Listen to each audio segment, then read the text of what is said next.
Tita El. Ako po si Dom, 30 years old. Entertainer po sa amusement park at ako po ay taga Cavite. Tita El, may ka-live-in po kasi ako at mag-aapat na taon na po sana kami. Pero dahil sa hindi kami magkasundo sa mga bagay-bagay, naghiwalay po kami na walang closure. Isa po sa mga dahilan ay hindi kami magkasundo sa desisyon tulad na lang sa aming munting negosyo. May desisyon siya na hindi ko gusto at may mga desisyon din ako na hindi siya sang-ayon. At may isa pa po, Tita El, ang hinala namin sa isa't isa. Pinaghihinalaan niya na meron akong iba at pinaghihinalaan ko rin naman siya ng ganun. Opo. Ano ang hindi nyo napagkakasundaan dito sa negosyo nyong tahungan? Kasi po minsan ang decision niya pinapautang niya po yung tahong. So may tendency na hindi nababayaran, natetenga yung pera namin. So wala kami pang-abono sa susunod na puhunan. So ang sinasuggest ko sa kanya, wag niya munang ipautang kasi kailangan pa wala pang malaking pondo para ipautang. Kung siguro, pag may pondo kaming malaki na, pwede nang ipautang. Kaso, ang nangyayari po kasi, Hindi pa bumabalik ang puhunan, ipinangungutang, luging-lugi. Ganun ba? opo, luging-lugi. Tapos may times po na minsan yung mga buyer namin, hindi nakakabayad. Tapos minsan ang iba, hindi na nagpaparamdam. Kaya, suggest ko sa kanya, hindi niya muna, wag niyang ipautang. Okay. Kaya, hindi kami nagkakasundo sa pagdating sa negosyo. Kaya pinaubaya ko na po sa kanya. Okay. So Ang ngayon, nangyari, yung Dom, yun yung sa kanya na hindi kayo nagkakasundo. Ano naman yung hindi niya nagugustuhan mga desisyon mo? yung sa kanya naman, maganda daw yung ganon na papautang yung kasi hindi naman nauubos agad-agad yung paninda namin. Baka mapanis. Baka mapanis, kaya yun yung gusto niyang mangyari. Sa akin naman, okay lang din naman po yung gusto niya mangyari. Sa akin kasi, ang pinaka-pinopoint ko, hindi nababalik po yung puhunan. At tetenga po yung pera. Ilang beses yung nangyari na nagkakaganyan, nag-aaway Marami. kayo? Maraming beses na rin po. Sa loob ng 4 na Kaya- taon na pagsasama ninyo, mga ilan? Hindi ko na po mabilang Marami na din po. Hmm. Siguro mga nasa 100 beses na rin nangyari yan. So bakit ka Pero- Ayun po, yung nangyari, pinaubaya ko na po sa kanya. Bumalik ako sa trabaho ko. dati, Bali, kumbaga, hindi ka na nag-entertainer. Opo, dati. Kasi po, nga, pinatigil nagne-negosyo niya po na ako kayo. na magne-negosyo na kami. Hindi naman po magkasundo yung both side namin sa pag-desisyon. Kaya pinaubaya ko na po sa kanya. Okay. Ngayon po, ang nangyari, Oh, bumalik ako dito sa pagka-entertainer. oh. Ngayon, minsan lang kaming magkikita. Gaano kadalas? Sa Gaano kadalas? 6 na buwan po. Isang beses pa lang kami nagkita. Pero kami nagbi-video call. Araw-araw. Tawag. Okay, question. Araw-araw. Bakit nasaan ka ba, naka-base at napalayo ka ba sa Cavite? Opo. Nasa Subic po kasi ako ngayon. Sa yung kontrata namin sa July pa matatapos. Kaya hindi po kami nagkikita. So video call lang kami. Kaya ang nangyari, naghihinala siya sa akin ngayon dito. Ako naman, naghihinala din ako sa kanya. Alam mo, gusto kong himayin kami. yan, Dom. Gusto kong himayin yung naghikakahinalaan kayo sa isa't isa. Bakit? Kasi may history ba? Meron po. Sino? Parehas kayo? Both po. Both? Opo. How many times na nangyari to? Kasi hindi naman totally na nagkagusto sa ibang babae. Parang pagtanggal umay lang, gano'n. May mali pa rin yun. Opo. Pero sa kanya po kasi minsan may nahuli akong hindi ko rin naman dinidibdib, pero sa akin, kasi sa trabaho niya, kailangan niyang mag-switch sa buyer, kumbaga. Ano ba ang trabaho niya? Bukod sa dun sa tahungan Panggabi. ninyo. Ayun lang po. Yung siya po yung nagmamanage ngayon ng negosyo namin. Bakit Kaya nangyayari, bakit ka nagsiselos ka? Or bakit mo pinaghihinalaan yung mga kliyente, buyer? Ganun ba? opo, ganun po. Bakit mo Kasi sila po, kasi po, yung minsan, yung may buyer siya na minsan sweet sila mag-chat, hindi na negosyo, part na ng buhay namin yung pinag-uusapan. So sa akin, okay lang naman kasi buyer nga yung kailangan niyang mag-market ng Parang ganun. alam mo, hindi naman yata kasama yung private na buhay kapag ka nagbebenta ka ng, medyo Yes. pangit pakinggan sa ere, pero Opo, kung nagbebenta ka ng tahong, parang hindi naman na yata kasama yung pribado mong buhay because business is strictly business. Yes po. Tahong lang ang Yes po. binebenta natin, kilo-kilo ng tahong, 'di ba? Pero hindi Opo. naman siguro kasama yung niya, 'di ba? 'Di ba? Oh. Oh, ba't ka tumitingin, So, Rome? 'Di ba? Ayun, Oh, yung kanyang rin, hindi naman siguro dapat yun mina-marketing, 'di ba? Yung tahong lang na binebenta nyo. Oh. 'Di ba? opo. Okay. Kaya po ang nangyayari, minsan,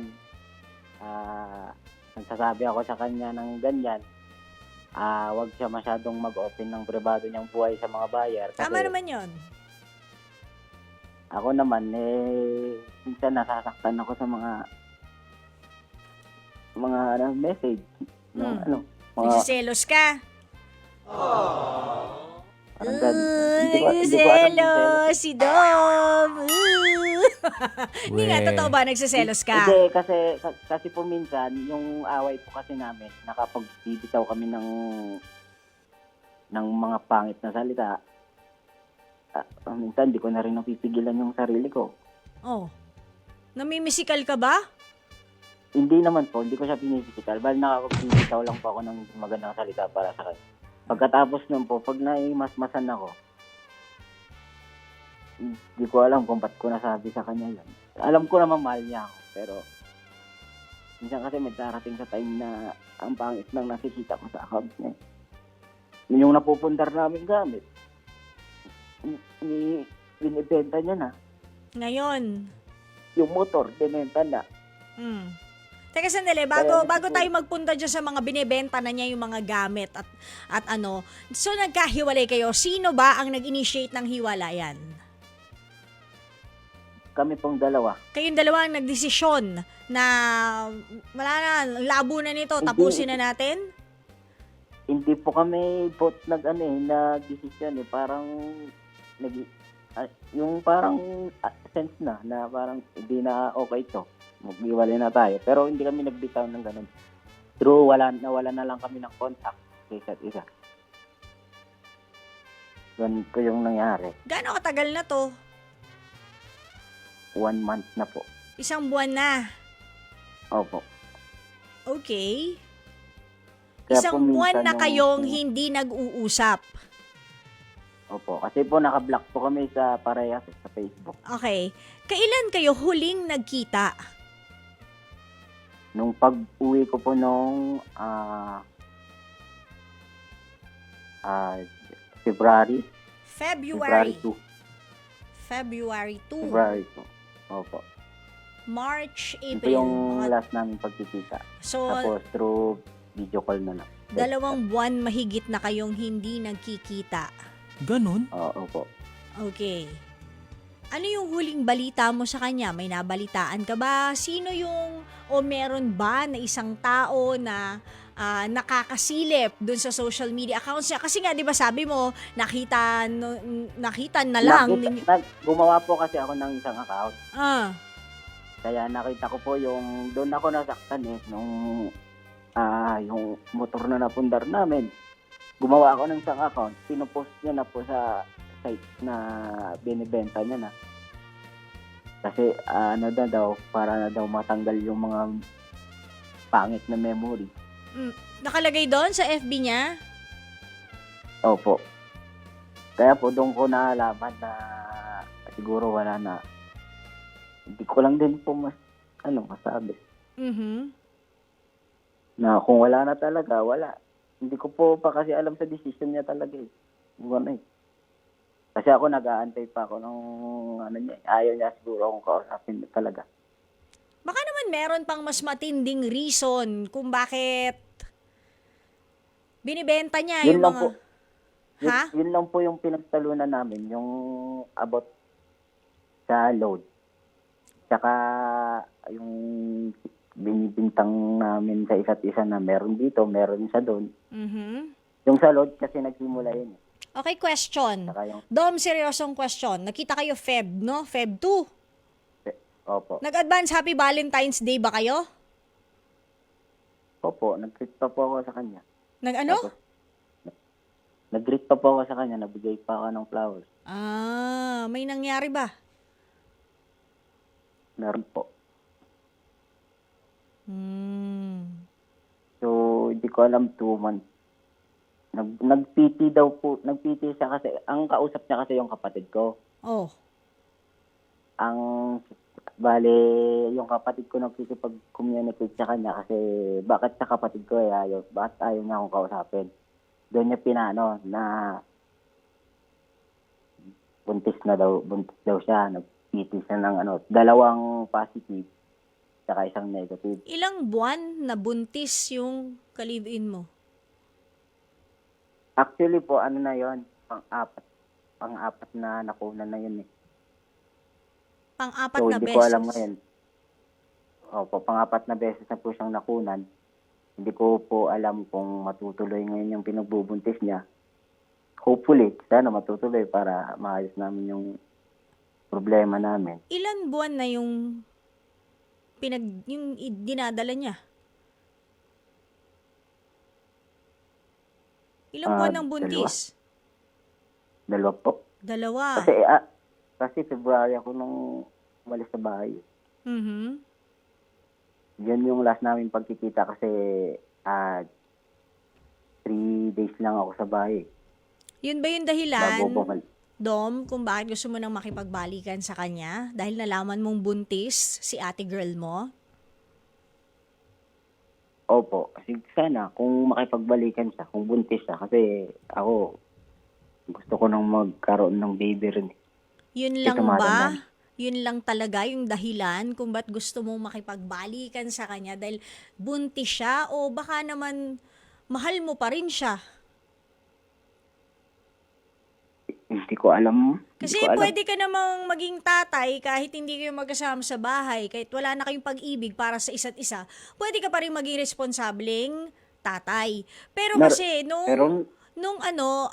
Dom, nung kinikwento mo na binibenta na niyo yung mga motor na ipinundar nyo, parang naiiyak ka pa kasi. Hindi ko alam kung naiiyak ka dahil binibenta na yung pundar o umiiyak ka kasi parang nililimot na niya yung mga alaala nyong dalawa. Which is which?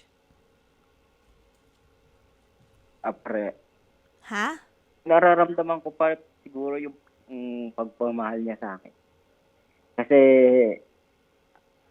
communicate din siya sa kapatid niya. Kasi yung kapatid niya, friends kami. Nagtatanong yung kapatid niya sa akin na, Kuya, magbati na kayo ni ate. Sa akin lang, kung makipagbati siya sa akin, ba't hindi ako mismo yung... Kasi ako ayaw ko rin naman ayaw ko rin naman mag-first move kasi siya yung may kasalanan. Alam mo, Dom, tigilan nyo na yung kusinong may kasalanan na yan. Kasalanan kasi niya dapat sana una. Bakit ako? Siya may kasalanan eh. Tigilan nyo na yan. Tigilan nyo na. Kung gusto nyo magbalikan, ay yun na nga. Naku, sabi ko na nga, be. Kasasabi ko lang kanina doon sa time check natin, di ba? O, yung mga kumakain ng pride dyan. Alam mo, kainin mo na, Dom.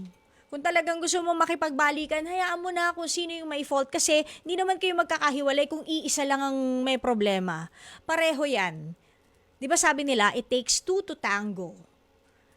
Maaari siguro, you feel, Dom, huwag ka iyak ha.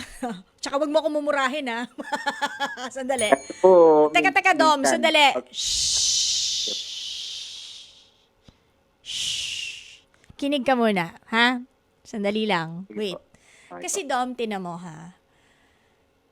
Maaari, sa iyong pananaw, wala kang ginawang mali, wala kang ginawang kasalanan.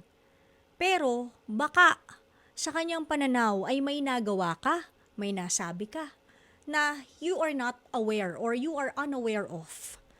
Baka lang ha. And, yung, andyan na yung kapatid niya para kausapin ka at nagigsisilbi ng tulay sa inyong dalawa, bakit hindi mo pa i-grab yung opportunity na yon, Dom? Ano bang kailangan na siya talagang lumapit sa'yo? Because, dahil ano? Kasi po, ayoko rin po kasing ibaba. Minsan pag binababa ko, mauulit na naman yung gantong sistema. Pareho Lagi kayong... na lang, lagi na lang ba ako? Ano ulit yung tanong mo? Lagi na lang ba ako yung magiging mauna makipagbate? Parang ganun. Ganon kasi talaga yung relationship eh. It's really give and take. Hindi. Kasi parang nagiging, hindi na maganda. Parang hindi na healthy pag ganun. O di wag kang magbalikan sa kanya, maging responsible father ka na lang kung ayaw mo. Ayaw mo makipagbati, gusto mo siya nauuna. What difference does it make? Would you want her to say sorry? Gusto mo ba na mag-apologize siya sa'yo? May nangyari na bang ganon na nauna siyang nag-apologize sa'yo? Opo. Oh, yun naman pala eh. So, hindi ang tanong mo ay, sa tanong mo na lagi na lang ba ako, meron din naman palang mga times na nagsusorry si ate girl sa'yo. Pero kasi, kung gusto mo talaga mabuo yung pamilya mo, nabuntis si ate girl mo ng 2 months at ikaw ang tatay, tama na, kainin mo na talaga si Pride. Kung gusto niyo magkabalikan pa ulit. At saka, sa edad na 30, na kayong dalawa ay nagkakadudahan pa sa isa't isa, baka kailangan siguro i-assure nyo yung isa't isa na loyal kayo, 'di ba? Sa isa't isa. Baka yun lang yung kulang kasi may long distance relationship kayo, may trust issues. Given yan. Pero siguro if you assure each other, walang ganon. Lalo na ngayon, magkakaanak ka na. And sabi mo nga, di ba, laging delikado yung pagbubuntis ni ate.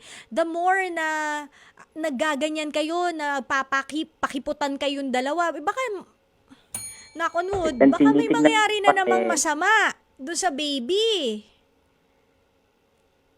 Yun nga po yung iniisip ko. Kasi ang hirap pag buntis ka, tapos nai-stress ka, ang hirap nun ha. Yung problema kasi sa akin, yung... 9:30 na. 9:30 na. Oras na ni Dr. Love. Sige. Ang hirap. Ang hirap po kasi nang nakita mo yung mga gamit na mawawala na. Materialistic ka yata, Dom. Yun lang ba talaga yung habol mo? Yung mga pinundar?